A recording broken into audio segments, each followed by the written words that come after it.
Darcy's Corner. It's June 1st, 2021. So it's Pride Day, or Pride Month, or whatever. I'm not doing anything in special for it that I have planned at the moment. I don't have any funds set aside for anything. Like to go buy a flag or something. Those things are wonderful, by the way. I used to really be opposed to marching in things and making a celebration out of pride because I never made a celebration out of being straight, so I didn't see why I need to make a celebration out of being pride. Part of the pride community, part of the rainbow community. Because honestly, until very recently, I didn't really know I was part of the rainbow community, and I didn't really embrace it.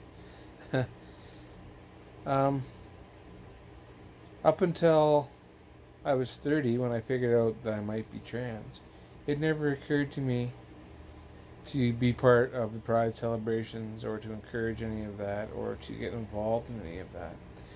And then when I was 30 and I was looking into am I trans or not, that was a secret. That wasn't something I wanted to advertise to anybody. So I certainly didn't want to throw a parade about it. Right? So then, 2 years ago or whatever, I come out. But then shortly thereafter, the pandemic happens. Now, the pandemic isn't 2 years on just about, but it's getting close.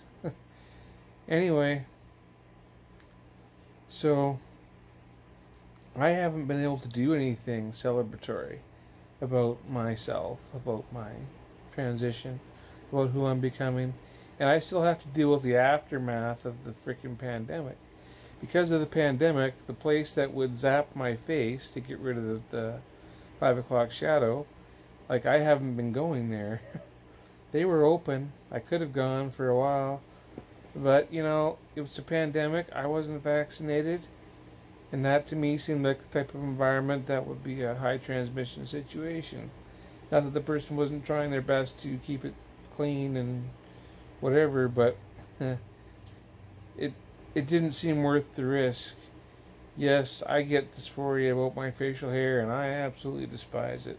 But you know what? I'm just going to survive the pandemic, and when I'm done that, then I'm going to go get laser therapy and get my facial hair, my chest hair, dealt with.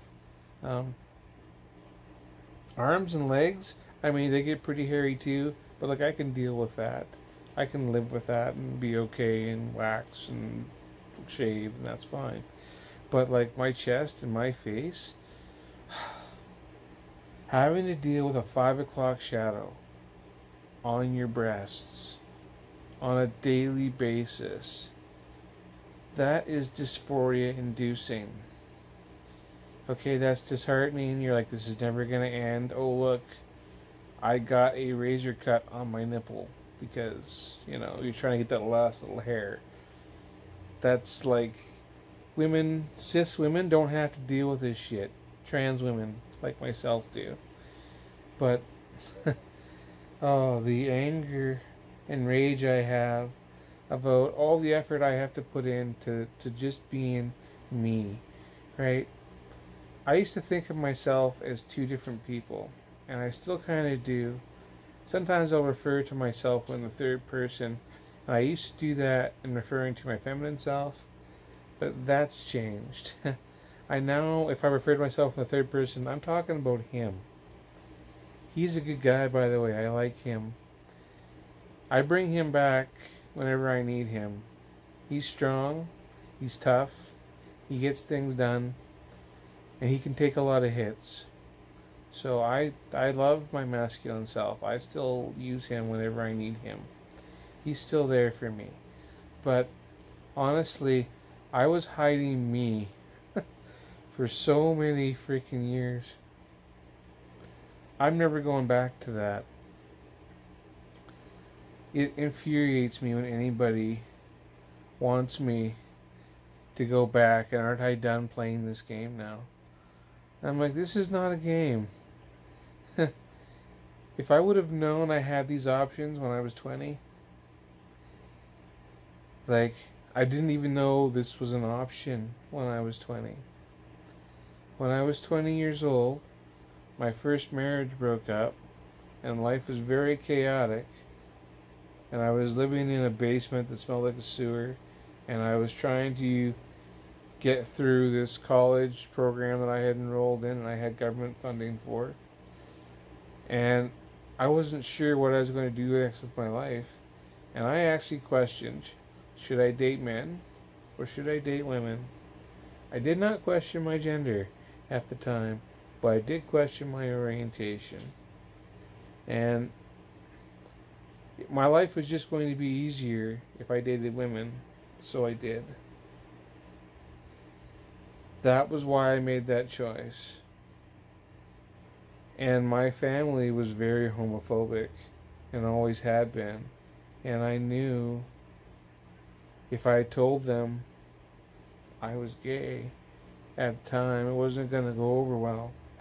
And my first marriage had just broke up, and I was living in a basement that smelled like a sewer. So I wasn't really in a strong place emotionally or financially. I didn't know what to do with myself, and it was just easier not to tell them. And I'm pansexual, by the way, so I'm not unattracted to the woman that I married. I don't not love my wife. I think she's wonderful. But the thing is, I chose her by default because I had to choose a girl. If I had to choose a girl, I chose a great one.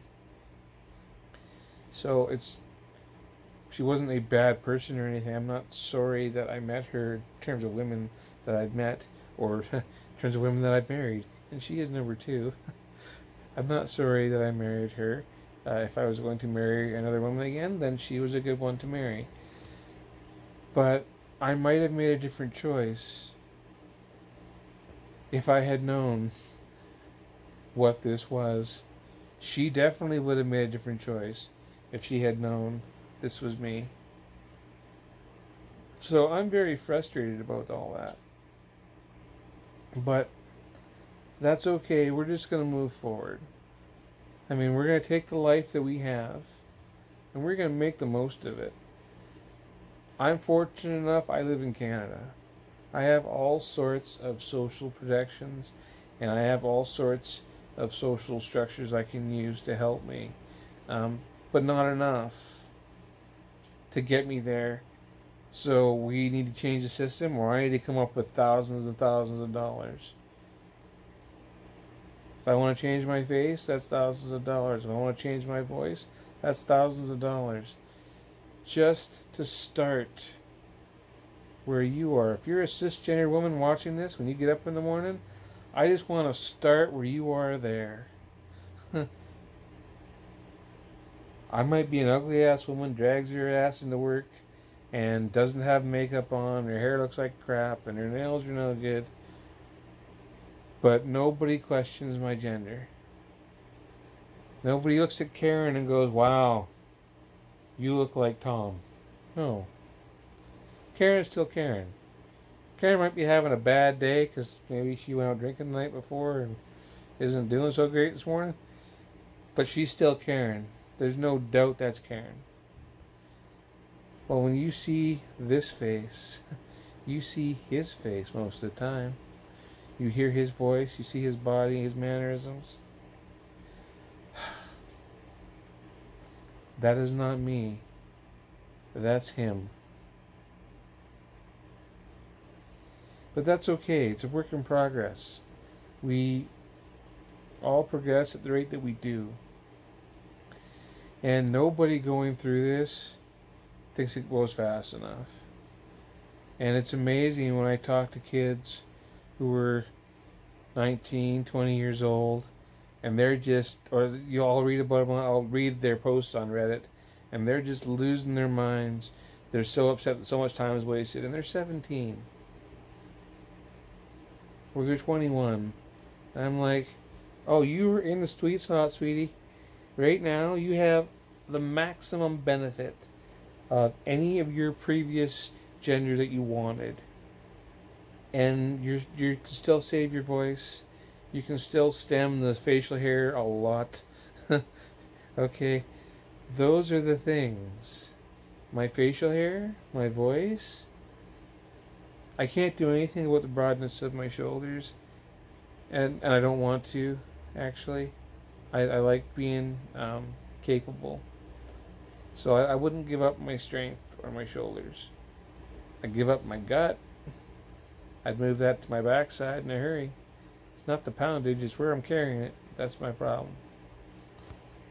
But anyway, these are the struggles one goes through when one is transgender, and they're just trying to move forward. I wish there was an easy way to do this, and there's not. I wish there was a fast way to do this. I've been doing this almost a full year on YouTube now at this point, but I was doing it 6 months before I started recording stuff, so I've been doing this for a year and a half. I'm not there yet. Look at me. Look at my face. Listen to my voice.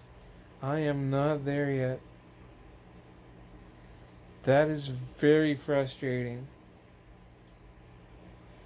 It's so much harder for me to find gainful employment in things that I know how to do. And there's quite a lot I know how to do. It's just, they'll hire her and they'll hire him. They won't hire this in-between thing. My knowledge goes away when I have boobs and 5 o'clock shadow. That obviously means I'm stupid. Clearly I'm crazy. Right? Avoid the crazy lady thing. Whatever that is, we don't want it working here. What are you going to do?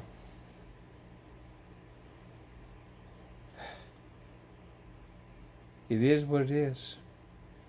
I'm playing the hand I'm dealt. Am I going to share this crazy ramble? Probably. I don't know. It seems like a lot of nonsense. Anyway, Darci's Corner, Pride Month, 2021. Out.